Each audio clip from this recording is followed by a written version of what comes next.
কিন্তু কোনো ডেপুটেশনে যাই না, কিন্তু আমি আজকে যাব ডাটা তুলে আমি আজকে ঢুকবো।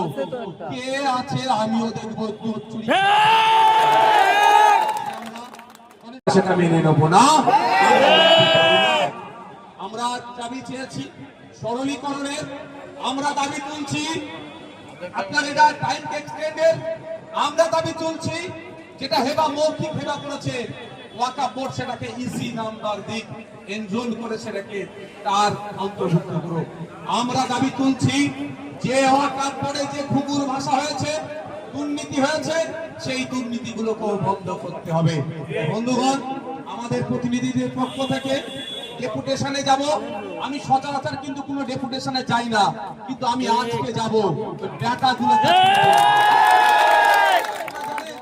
আমি কিন্তু ডেপুটেশনে যাই না, আমি বক্তব্যের জায়গাতেই থাকি।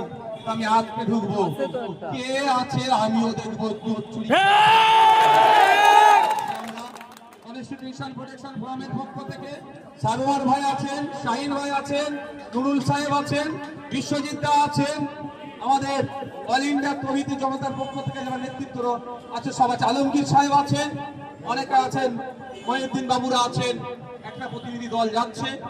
বাকি এখানে আমাদের কুতুব ভাই আছেন, যারা আছেন আপনাদেরকে এখানে তারা সংক্ষিপ্ত আকারে বক্তব্য দেবে, আর আমরা ভিতরে ডেপুটেশন দেবো, কথাবার্তা বলবো। অনুরোধ করবো কোনো চক্রান্তে পা দেওয়ার দরকার নয়।